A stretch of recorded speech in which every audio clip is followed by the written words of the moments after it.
So it's about identifying products and activities and then making them what I call bite-sized chunkable, that you can identify a low entry price, a mid-entry price, and a premium price to get people engaged.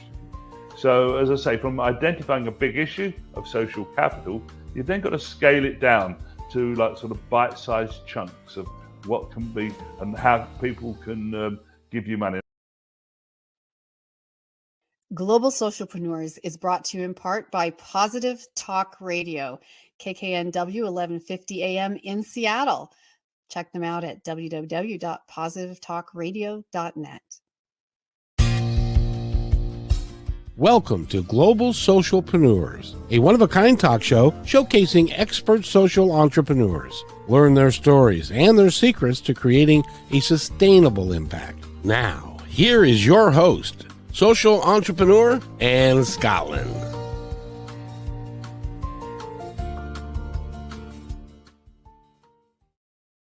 Welcome back. I'm so happy to have you here with us today again on Global Socialpreneurs, a place where we're having a global conversation about what social entrepreneurship means, who needs to know about it, and what kind of impact we can have on social, humanitarian, and environmental issues. This is an exciting show. It's about business, but it's also about social enterprise for profit. And if you've never had a conversation like this, it is very different from a nonprofit conversation, even though there are sometimes some overlaps and sisterhoods that go on with regard to getting the jobs done. But we're really excited to have you here. And thanks for tuning in. You can check us out on globalsocialpreneurs.com. Well, I'm so thrilled to have the guest we have with us today, an incredible person, incredible gentleman, incredible social entrepreneur. His name is Andy Green. He's from the UK. He's a passionate social entrepreneur. He co-founded the Dublin Conversations, which you'll probably hear more about, and he's the director of a social enterprise called Grow Social Capital, which can't think of a better business or industry than that. He believes that sustainable social enterprises need to be the key drivers in creating a more purposeful society. And I'm going to ask him about that too. So Andy loves to write. He's written 6 books. They've translated into 8 languages on purpose, creativity, strategic storytelling, and social capital. And his first book, I will just give this little shout out, Creativity in Public Relations, is an international bestseller for many years and is now in its 4th edition. So please help me welcome Andy. Hi, Andy. So happy to have you here today. How are you? Very good to speak to you and your audience about this wonderful mission of social entrepreneurship. That's just wonderful. So you're a social entrepreneur. Indeed, among many things that keep me busy, both a part-time university lecturer as well as enterprises delivering some form of social good. Amazing. That's amazing. And what do you find, because I know we have so many things we can talk about, but what do you find about social entrepreneurship that you believe can make a sustainable global impact? What is it about this concept that we're helping to teach people about and help them grow that is so vital to next steps to moving forward in our world? Well, we live in a world where both in Europe and the United States, where maybe people are getting a bit frustrated with the political system for creating change. And so realize that actually, if you want to create the world you want, you've got to go out there and do your bit, do it yourself to make that change you want to see out there. And we can do that both as consumers, so we can decide to buy the things that we feel are ethically sound, purposeful, serve a wider social mission, but also in our vocation, our work, in terms of achieving social good through what we do, how we earn our money, and how we work with other people. That's amazing. That's amazing. So you have been in business, you've been in public relations, you have been in so many different kinds of work. Tell us a little bit about when you first started connecting to the concept of social entrepreneurship and why you wanted to be a part of that. What did that look like? Well, certainly in my work in public relations, it brought me into a wide range of people selling everything from banks to bank beans to areas where I particularly like the areas of regeneration and helping charities, delivering social good in some form. So it was a journey that evolved, and you sort of gravitated towards the bits that you found most rewarding, later realizing about the idea of purpose and how these sort of that work fulfills one's purpose, and going beyond just sort of earning money to achieving something bigger and more profound in what you do. I love that. I love that. So tell me a little bit more about your business model from the social entrepreneurship side of things.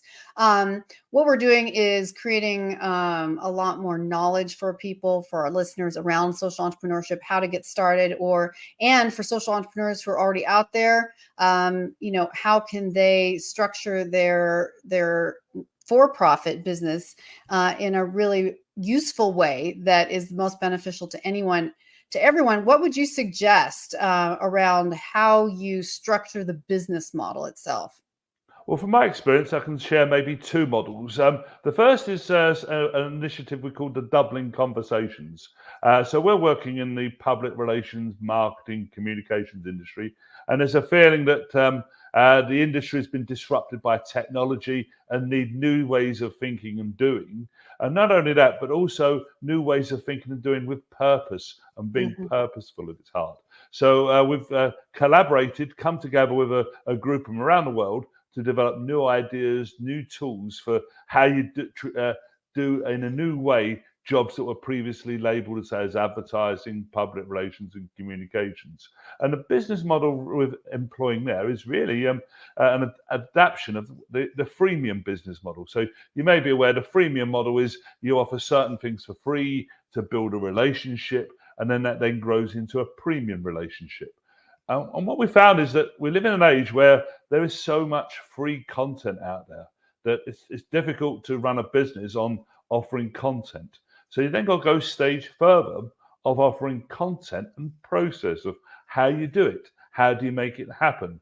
And then beyond that then is consultancy and assistance to enable people to get the most of the process and content that you're freely sharing. So our Dublin Conversations model is really based on offering an extensive range of free tools, free ideas, free training program. And then that provides both the content and the process.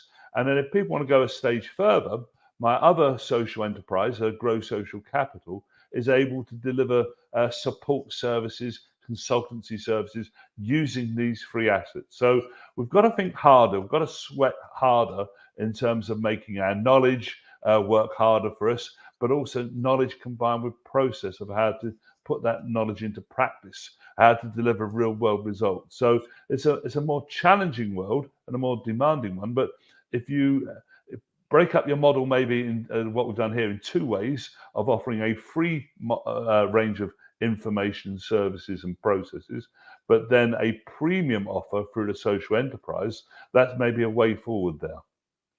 Wow, that's incredible. So, so tell me a little bit more. I'd love to just hear more about your enterprise, Grow Social Capital. So what does that look like, and who can get involved, and what are the services that it offers? Okay, fine. So the idea, a lot of people are familiar with the word social capital, but from experience, few actually really understand what it's about. And if I can tell a story of how I first sort of came across it, and that I moved to South Wales near Cardiff and a new hometown of Barry in South Wales. And I wanted to make a difference to my community. So I came up with an idea of a community ideas bank. So Anne, like for example, where you live, where do you go if you've got a good idea to make your town or city a better place? You struggle. So the idea was to create an online platform. If you've got an idea to make where you live better, share it on them. And there was some profound unexpected learning in that the idea didn't work. What we found was that an idea by itself is just an idle thought. An idea is only as powerful as the person behind it, and they're only as powerful as the people behind them, which got us onto the idea of social capital. And I really sort of discovered the idea of social capital for an amazing book. You probably read called Bowling Alone by the American sociologist Robert Putnam. Putnam identified that in America, bowling alley attendances were going up, but bowling league team participation was plummeting. So as a metaphor for every aspect of civic and communal life, we're increasingly bowling alone.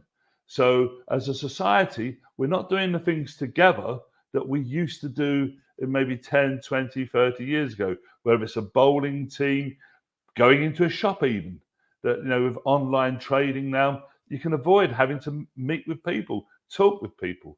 And there's a cost to that. Our society is bearing brunt of diminished social contact, a sense of togetherness that fuels polarization, distrust, and it's all come out through, say, 1,001 everyday activities that contribute to us being together. And that sort of asset, what brings us together, is called social capital. And so it's a major issue, but how do you go about addressing it? So a key point really in a business model is really identifying products that you can make tangible, that you can make easily understandable, make bite-sized chunkable in terms of what you offer and how people can engage. Because one challenge social entrepreneurs will face is that they've got a good cause, a passion, but then how do you answer the question, how do I give you money? How can I help you? And you've got to make it easy and digestible for people. So it's about identifying products and activities and then making them what I call bite-sized chunkable, that you can identify a low entry price, a mid-entry price, and a premium price to get people engaged with you. So as I say, from identifying a big issue of social capital, you've then got to scale it down to sort of bite-sized chunks of what can be and how people can give you money. And I always think one of the best bits of business advice I've ever come across was actually in a science fiction book, a book by Kurt Vonnegut. I don't know if you've read any of his work, Anne, but in one of his books, there's a character who tells his son, in the future, there's going to be two people giving each other money, and you need to be in the middle of them. And really, that's really sort of the simplest way of understanding business. How is it where you can get in between someone who's got a passion about a subject and then make it easy for them, A, to do something, but then also then identify a suitable price point of product to accompany that going forward. So it's about really sort of translating your passion into bite-sized chunk products. Wow, I really love that. That's so useful and helpful to all our viewers too. Translating your passion into bite-sized products or services. And I love what you talked about, the idea, because I meet social entrepreneurs or people who would like to become social entrepreneurs all the time who have incredible, as you said, passionate ideas. And yet how they have not quite mastered the art of how to create that into a business model, how to make money, how to market it, how to get it into other people's hands. So the gross social capital, is that partly a community that social entrepreneurs can join? Partly, as I say, we practice what we preach. So rather than sort of mass broadcasting, you go through relationships. So one of the tools we freely share in the Dublin Conversations is what I call the 12 connectors. So I'm not making a religious point here, but someone 2,000 years ago created a business model with 12 connectors. And the idea then is, who is it out there who, of their own volition, of their own initiative, would advocate you, recommend you, put your name in the frame for opportunities?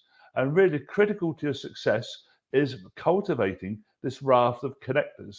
And 12 seems to be a magic number. You look at, say, 12 disciples, sorry, my apologies, 12 disciples, army units tend to have platoons of 12. So I suspect it's a large enough number to create maximum impact, but small enough to maintain quality relationships with.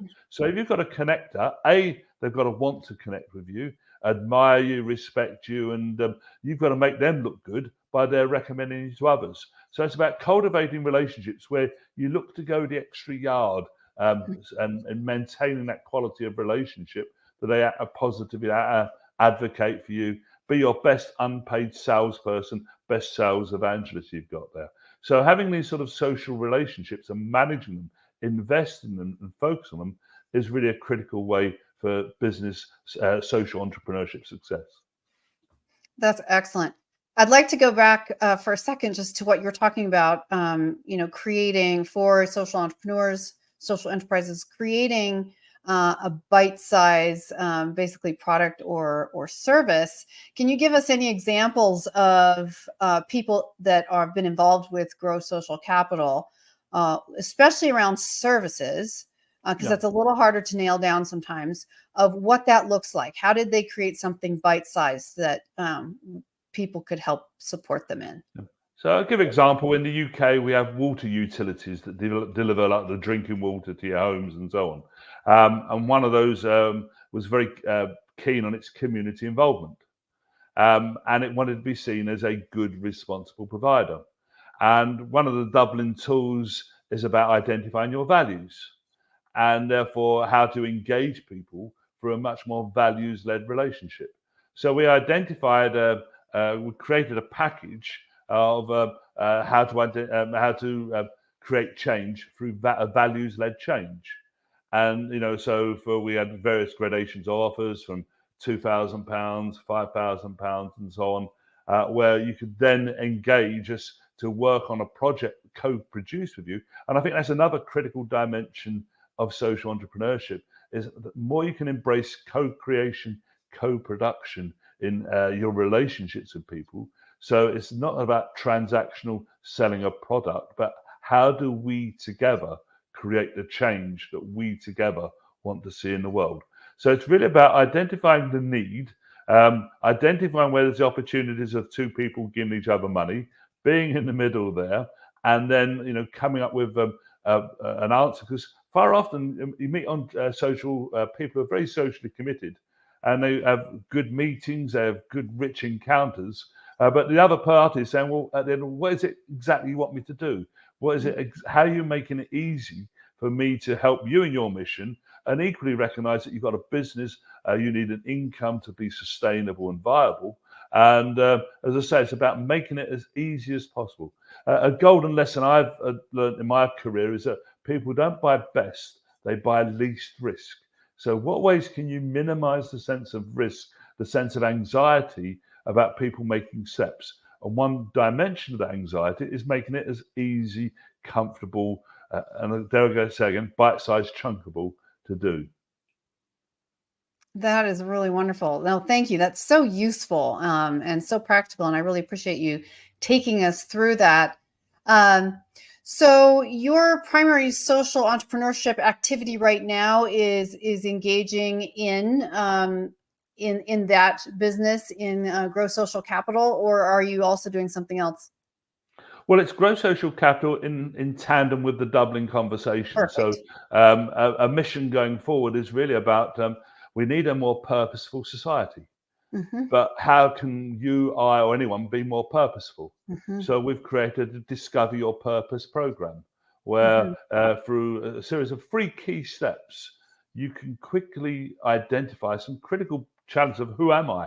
What is my character? And what is my role in life? What is my purpose? And being purposeful. So we distinguish between purpose and purposeful. Purpose is what is your role, what you do. Purposeful is how you help other people.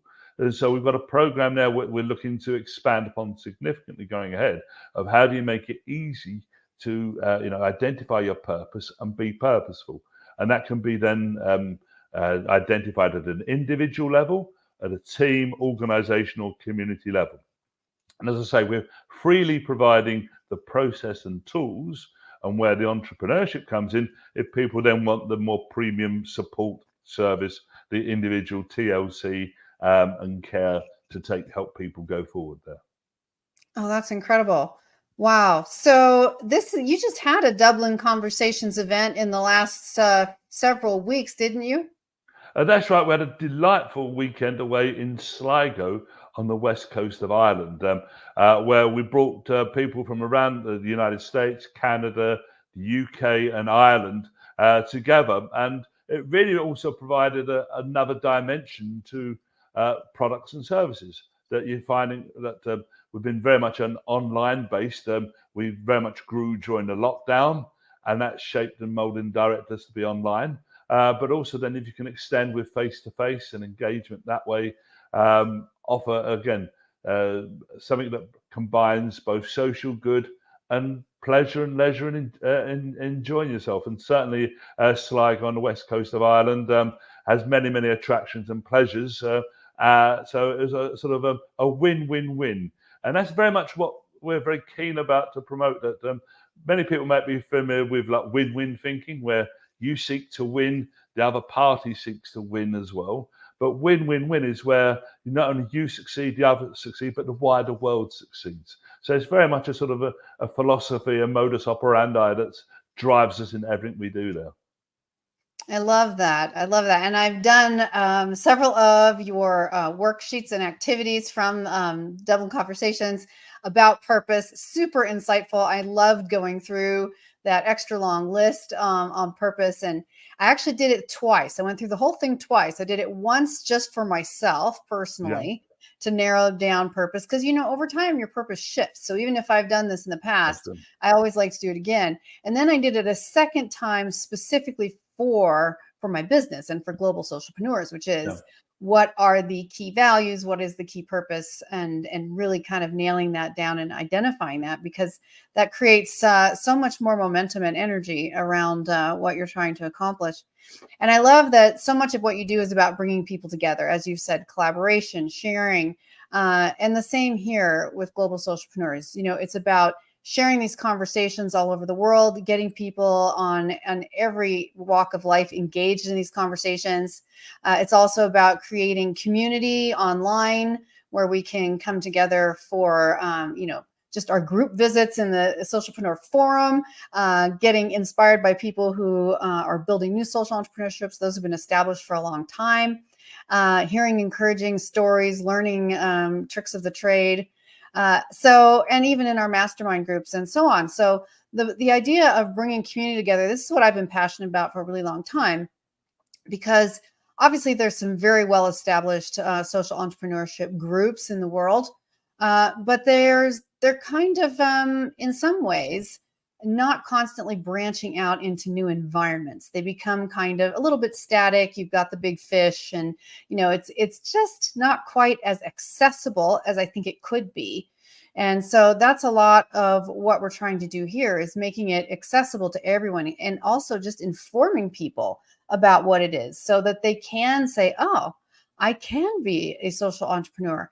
I can create a new business that solves a social problem for profit. Or I can take an existing business and even pivot it into a social enterprise. There's ways to go about doing that. I know it's different in the legal terms, whether you're in the UK or the US, but there's ways to do that and to pivot. And then finding other people that share your passion, who you can collaborate with, partnership with. So it's just really exciting to see, you know, other people like yourself also committed to bringing people together to create this change. What are some of the changes you've seen over the years, or an example of some of the changes you've seen either in one of your organizations or in one of the clients that you've been working with, where they have found ways to bring these pieces together? Well, I find that it's a marvelous agency for change. I have a saying that you have a wave at a stadium, and you can't create a wave by yourself. So it's fundamental about collaboration. And often it's the small scale things as much as the larger scale things that you know, excite. So it's someone that only this weekend they were telling me they had imposter syndrome, and then through helping, supporting, they've got a new lease of life, new direction. I've unlocked the cage that previously bound them. So it's that sort of many small dimensions. And the other dimension critical is that in creating change, it's not about you changing other people, but you together changing. So I had a marvelous experience this afternoon just coaching someone, and we both came away bigger people as a result. So I think that's that sort of a change for 1,001 different steps, through small steps, as opposed to like the big sweeping radical idea.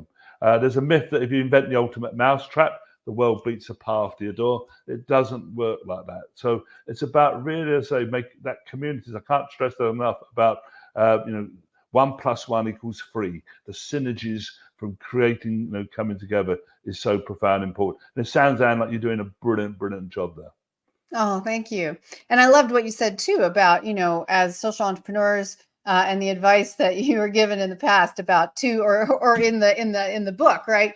That you were reading, two people, for the son to get between two people who are going to be exchanging money. Like, how can you make yourself useful? Because I think one of the things that slows down a lot of social entrepreneurs, especially when they're new or investigating it, is finances, obviously, as we all know, because they're building it from sort of a one-person entrepreneurship or solopreneurship viewpoint, as opposed to where can I take what I'm passionate about and the skill set that I have and interject that into a space that could use those skills in an existing sphere, in an existing network, in existing partnerships, business programs, collaborations.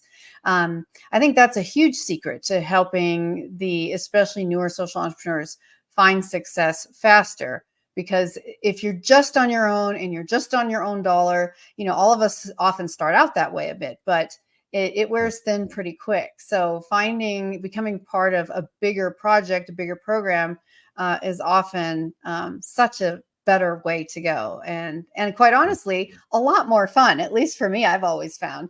I'm a self-starter. I like working for myself, but I also have way more fun when I'm working with other people and collaborating on projects, and that always makes it a little bit more exciting. So, so Andy, let's just add there, Anne. Sorry, it's not just the combining with other people. I'm a great believer in the phrase that your future's already here. And the future's already here. It's just unevenly distributed. So you're not only connecting with someone who may add a resource to you, but they've probably made the mistake that help you avoid doing that and learn from each other and grow from each other. So I can't stress that enough, that what you're doing and the need to collaborate and be part of a community is so critical in overcoming those very, very difficult challenges of how do you launch your spaceship to get into orbit and sustain it for a successful future. Oh, well, thank you so much. I really do appreciate that.